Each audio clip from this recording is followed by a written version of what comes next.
Auzubillahiminash-shaytanir-rajeem. Bismillahir-rahmanir-rahim. Assalamu-alaikum wa-rahmatullahi-wa-barakatuh. Dear students, hope you all are good and fine. Today we have the chapter The Making of a Global World, and we had completed its first topic. Now today we are going to discuss the second topic of this chapter. तो dear students, second topic start करने से पहले मैं आपको इस chapter के themes की तरफ दिखाऊंगी. पहले हमने क्या पढ़ा? Transformation from pre modern to modern. ये हमने पहले टॉपिक में लर्न किया, डिस्कस किया. अब जो दूसरा थीम है इकोनॉमिक डेवलपमेंट, वो हम इंशाल्लाह इस सेकंड टॉपिक में डिस्कस करेंगे. सेकंड टॉपिक के 7 पार्ट्स है. तो dear students, second topic the 19th century, 1815 से लेकर 1914 तक. हमने क्या देखा? 19th सेंचुरी में क्या हुआ कि बहुत सारे चेंजेस आ गए इस सेंचुरी में. कौन किस किस में चेंजेस आ गए? Socially, politically and economically changes. तो ये जो इकोनॉमिस्ट्स थे उन्होंने आइडेंटिफाई किए 3 टाइप्स ऑफ मूवमेंट और 3 types of flow with in international economic exchange. कौन कौन से मोमेंट्स थे, फ्लो थे? वो थे moments of trade, example clothes, wheat, ये ट्रेड होता था. और moment of labour, example migration हो रही थी. किसके लिए? गुड जॉब्स के लिए, गुड लिविंग के लिए. और मोमेंट्स ऑफ कैपिटल, यानी कि इन्वेस्टमेंट ओवर लॉन्ग डिस्टेंस. ठीक है बच्चों. अब यहाँ पे जो हमारा पहला टॉपिक है, पहले सेकंड टॉपिक का जो पहला पार्ट है वो है वर्ल्ड इकोनॉमी टेक शेप. तो इसमें हमने क्या देखा? First thing happened was food production and consumption in Europe was changing. उन जो वहां पे जो रीजंस थे कि चेंज क्यों हो गया वहां पे food production. Country wanted to be self sufficient in food. ये जो यूरोप था, हर एक कंट्री ये चाहती थी कि हम सेल्फ सफिशिएंट हो जाए फूड प्रोडक्शन करने में. तो ड्यूरिंग 18th सेंचुरी हमने क्या देखा कि रैपिड ग्रोथ ऑफ पॉपुलेशन हो रहा था ब्रिटेन में. तो जो वहां पे लैंडेड ग्रुप था, जो एग्रीकल्चरिस्ट्स थे, जो कल्टिवेटर्स थे, उन्होंने गवर्नमेंट को क्या किया? प्रेशराइज किया कि गवर्नमेंट रेस्ट्रिक्ट करे किसको? इंपोर्ट ऑफ कॉर्न को. ठीक है बच्चों. तो रिजल्ट क्या हुआ कि उन्होंने कॉर्न लॉ वहां पे इम्प्लीमेंट किया. तो रिजल्ट ये निकला, फूड प्राइसेस वेंट अप. ठीक है. और industrialists and urban developers forced government to abolish corn law. अब ये जो इंडस्ट्रियलिस्ट्स थे उन्होंने गवर्नमेंट को आप ये क्या किया? प्रेशराइज किया कि आप फिर से इस कॉर्न लॉ को एबॉलिश कीजिए. क्योंकि वहां पे क्या हुआ? वहां पे प्राइसेस वेंट अप हो गए, बहुत ज्यादा प्राइस वहां पे बढ़ गई थी. अब हम देखते हैं कि इफेक्ट्स क्या पड़ा कि एबॉलिशन ऑफ कॉर्न लॉ के इफेक्ट्स क्या पड़े. पहले क्या इफेक्ट पड़ा? Food imported at much cheaper rate than Britain could produce. तो वहां पे जो ब्रिटेन वाले फूड प्रोड्यूस कर रहे थे उससे ज्यादा वहां पे अब फूड क्या हुआ? बिकने लगा. तो ब्रिटेन को क्या हुआ था? लॉस. जो ब्रिटेन फार्मर्स थे they could not compete with cheaper imports. Vast area of land left uncultivated. अब ब्रिटेन के जो एग्रीकल्चरिस्ट थे उन्होंने अब कल्टीवेशन करना ही छोड़ दिया. तो large number of people became unemployed. People migrated overseas. तो इससे क्या हुआ? वर्ल्ड इकोनॉमी शेप होने लगी, क्योंकि माइग्रेशन करने लगे, इंपोर्ट ज्यादा होने लगा. तो फिर हम क्या देखते हैं यहाँ पे कि ये जो बहुत सारा जो ये जो कॉन्टिनेंट्स थे, यानी कि यूरोप, अमेरिका, रशिया, ऑस्ट्रेलिया, वहां पे ज्यादा से ज्यादा जमीन क्लियर की गई कल्टीवेशन करने के लिए, क्योंकि पॉपुलेशन बहुत ज्यादा बढ़ रही थी. अब एक और हम देखते हैं कि वर्ल्ड इकोनॉमी टेक शेप कैसे हुआ. Railway track were laid down to supply food to the ports. अब एक टेक्नोलॉजी आ गई, बहुत ज्यादा इंपॉर्टेंट टेक्नोलॉजी, वो थी रेलवेज. ठीक है. अब लंदन क्या हो गया? ये इमर्ज हो गया as new financial centre while capital while invested. तो हमने क्या देखा? 19th सेंचुरी में हमने देखा All over the world, nearly 150 million people migrated to different places by 1890s. Thus, a global agriculture economy shaped. तो इससे क्या हुआ, 150 मिलियन पीपल क्या हो गए, वो ट्रांसपोर्ट करने लगे, अब एक जगह से दूसरी जगह जाने लगे, किसके लिए, नौकरी के लिए, गुड जॉब के लिए, गुड लिविंग के लिए। तो अब क्या होने लगा, दस ग्लोबल एग्रीकल्चर इकोनॉमी शेप, अब ग्लोबल इकोनॉमी शेप होने लगी। तो इससे क्या क्या होने लगा, फ्लो ऑफ लेबर्स हो गया, फ्लो ऑफ कैपिटल हो गया। अब हमारा दूसरा पार्ट है, वो है रोल ऑफ टेक्नोलॉजी। शाबाश। रोल ऑफ टेक्नोलॉजी में हम क्या देखते हैं कि इनोवेशंस हो गए। कौन कौन से इनोवेशंस हो गए, railway, steamship and telegraph. Railway से हमें क्या मदद मिला कि कनेक्ट हो गए, कल्टिवेटर्स क्या कर रहे थे, अपना जो हार्वेस्टर उनको था वो पोर्ट्स तक ले जाते थे इजीली। और स्टीमशिप से क्या हुआ, transported goods in block across Atlantic, बहुत ज्यादा गुड्स अब ट्रांसपोर्ट किए गए। टेलीग्राफ से क्या हुआ, हेल्प इन फास्टर कम्युनिकेशन। तो ये जो रोल ऑफ टेक्नोलॉजी था, ये ग्लोबल पीरियड में इसने बहुत ज्यादा इंपॉर्टेंट प्ले रोल किया। ठीक है, समझ आया। अब है यहाँ पे कि 1817 में हम क्या देखते हैं कि अमेरिका से जो ये मीट ट्रांसफर हो रहा था, वो शिपिड के जरिए हो रहा था, लेकिन वो जिंदा एनिमल्स को लिया जाता था। मगर जिंदा एनिमल्स को एक जगह से, एक कॉन्टिनेंट से दूसरे कॉन्टिनेंट ले जाना बहुत ज्यादा मुश्किल था, क्योंकि बहुत सारे एनिमल्स फिर उनकी डेथ हो जाती थी या वो बीमार पड़ जाते थे।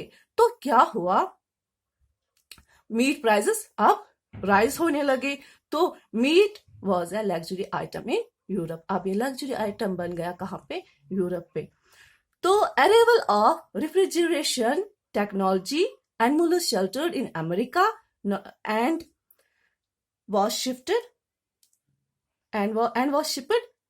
ठीक है, अब क्या किया गया, अमेरिका में ही उनको शेल्टर्ड किया गया, फिर वो मीट क्या फ्रोजन किया गया रेफ्रिजरेटर से, और एक कॉन्टिनेंट से दूसरी कॉन्टिनेंट ले लिया जाता था। तो ये है role of technology. Role of technology से हमें बहुत ज्यादा फायदा मिला। ठीक है, रेलवे, स्टीमशिप या टेलीग्राफ या रेफ्रिजरेटर से हमें बहुत ज्यादा फायदा मिला।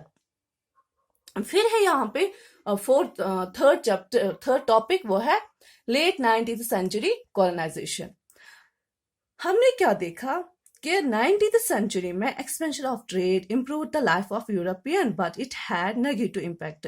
कहाँ पे, यूरोपियन अपने आप को ट्रेड कर रहे थे, वो उनको फायदा मिल रहा था, इम्प्रूव कर रहे थे वो ट्रेड में, बट नेगेटिव इम्पैक्ट किन पे पड़ता था, ये जो कॉलोनाइज्ड कंट्रीज थी। अगर हम यहाँ पे मैप देखेंगे, आप ये मैप देखो अफ्रीका का, हम देखते हैं यहाँ पे स्ट्रेट लाइन्स में अफ्रीका डिवाइड हुआ है। ये कॉन्टिनेंट है ना, कॉन्टिनेंट डिवाइड हो गया है कंट्रीज में।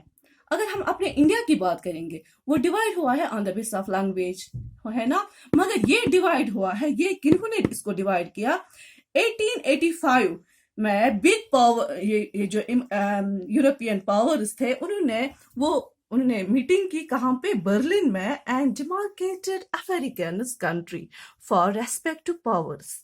ठीक है, ये जो यूरोपियन पावर्स थे, उन्होंने वो बर्लिन में उन्होंने मीटिंग की, फिर डिमार्केटेड किया अफ्रीकन कंट्रीज को अपने यूरोपियन कंट्रीज में। ठीक है, विदाउट एनी लोकल लैंग्वेज या लोकल कल्चर का हिसाब कुछ देखे बिना उन्होंने इसको डिवाइड किया अपने प्रॉफिट के लिए।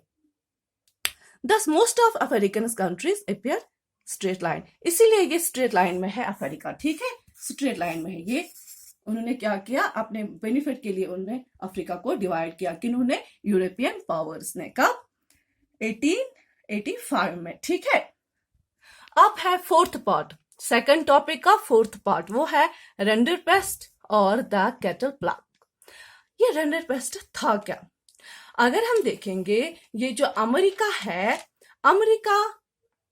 है वास्ट रिसोर्स एंड मिनरल्स। मैंने पहले भी कहा आपको पहले टॉपिक में कि अमेरिका में क्या है, वो रिसोर्सफुल क्या था, एक कॉन्टिनेंट था। Europeans came Africa for mining and plantation but huge scarcity of labour, वहां पे स्कार्सिटी ऑफ लेबर था क्योंकि अफ्रीकनस वो विलिंग नहीं होते थे टू वर्क फॉर वेजेस।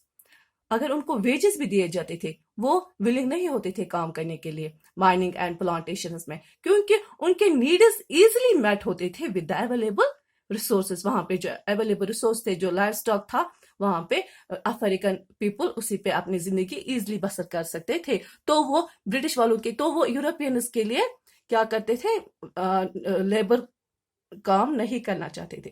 तो यहाँ पे क्या किया, यहाँ पे ये जो यूरोपियंस थे उन्होंने अपने ब्रेन का यूज किया और उन्होंने क्या किया, huge tax imposed can be paid only by working in plantation and minus.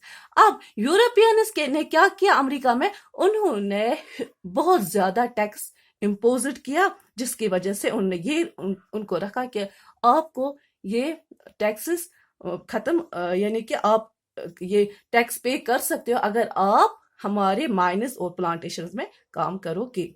और एक और लॉ उन्होंने वहां पे क्या बनाया, उन्होंने इनहेरिटेंस लॉज वायर चेंज्ड, जो वरासत होती थी वो उन्होंने चेंज किया। क्या किया, one member of family was allowed to inherit land, यानी कि अगर एक इंसान के दो लड़के होते, एक ही लड़के को वरासत मिलती थी, एक को नहीं, तो वो फिर बेचारा क्या होता था, मजबूर होता था माइनिंग एंड प्लांटेशन में काम करने के लिए। तो यूरोपियंस ने अपना ब्रेन यूज किया, वहां पे लोगों को क्या किया, काम करने के लिए, लेबर करने के लिए, ठीक है। तो और एक लॉ उन्होंने क्या किया वहां पे इम्प्लीमेंट है, man workers were confined to campus and not allowed to move freely. और जो भी प्लांटेशन एंड माइनिंग में काम कर रहे थे उनको सिर्फ क्या कहा गया कि आपको कैंपस में ही रहना है, फ्रीली आपको मूव नहीं करना है, ठीक है। तो वहां पे क्या हुआ, अरेवल ऑफ रेंडरपेस्ट हुआ।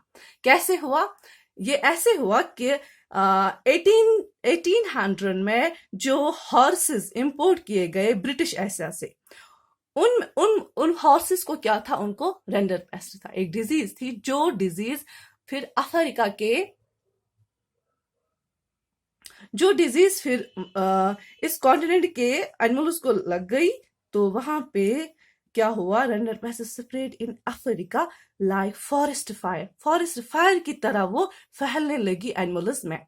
तो wiped out 90% of cattle population, 90% of cattle population क्या हुई, due to this disease rinderpest, वो वाइपड आउट हो गई, ठीक है, 90%। तो for Africans lost of cattle means loss of livelihood.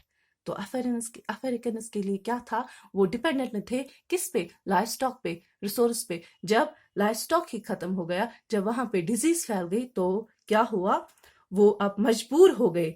Africans have left with no choice but to work in plantation and mines। अब उनके लिए क्या काम वहां पे चॉइस रह गई कि वो क्या कहाँ पे काम करे, प्लांटेशन में या माइनिंग में। Thus with the help of the cattle disease, Europeans colonized Africa. So with the help of this renderpest disease, Americans, ये यूरोपियंस colonized Africans, ठीक है। यहाँ पे हमने परसों पढ़ा कि ये जो एक डिजीज थी स्मॉल पॉक्स की वजह से यूरोपियंस ने कहाँ पे अपना रूल, अपना उस कॉन्टिनेंट को कॉलोनाइज किया, अमेरिका। शाबाश, अमेरिका को स्मॉल पॉक्स की वजह, ड्यू टू स्मॉल पॉक्स उन्होंने अमेरिका को अपने अंडर किया। और यहाँ पे हमने देखा कि ड्यू टू रेंडरपेस्ट वहां के लोग फिर किन के अंडर आ गए, यूरोपियंस के अंडर। अब है फिफ्थ पार्ट है Indian tourist labour migration from India. अगर हम देखेंगे ये जो इंडियन टूरिस्ट लेबर था, ये क्या था, ये लेबर होता था, वो बॉन्डेड लेबर होता था, who is hired on contract for a specific period of time. उसके साथ एक कॉन्ट्रैक्ट किया जाता था for a specific period of time, ठीक है। अगर हम यहाँ पे अपने इंडिया की बात करेंगे, तो इंडिया के किन स्टेट्स से ये जो इंडियन टूरिस्ट लेबर्स थे, वो थे modern Bihar, Uttar Pradesh, dry state of Tamil Nadu.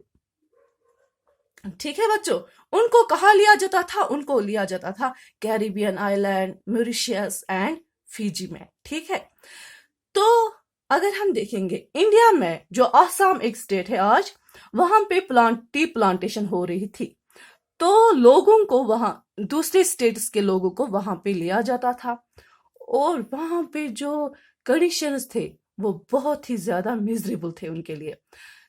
वहां पे horrible and had no legal rights, कोई लीगल राइट नहीं। लीगल राइट यहाँ पे मैटर क्या है कि नो डिफाइंड वेजेस, ना कोता दिमोक वेज, ना टाइम कोता आसक, ना उस तक हाइजीनिक कहें।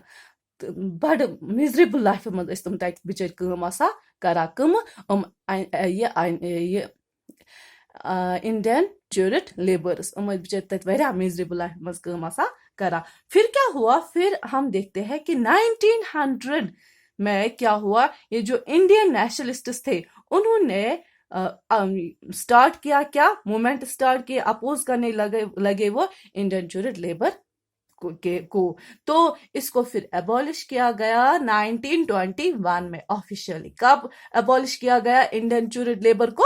1921 में, जब ये जो इंडियन नेशनलिस्ट थे they began to oppose Indian indentured labour. 1900 में उन्होंने स्टार्ट किया और 1921 में ये ऑफिशियली फिर क्या किया गया? एबॉलिश किया गया।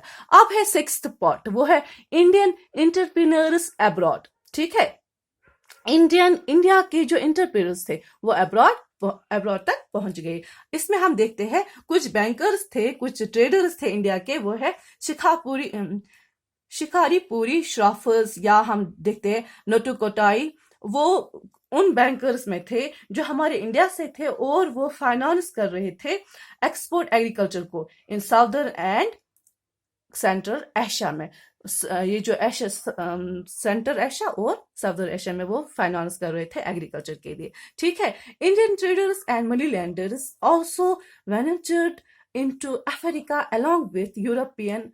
ठीक है, ये जो वेंचर, ये जो इंडिया के जो ट्रेडर्स थे, मनी लैंडर्स थे, वो विद किनके साथ साथ, यूरोपियंस के साथ साथ, यूरोपियंस के ज्यादा आगे वो निकल गए किसमें?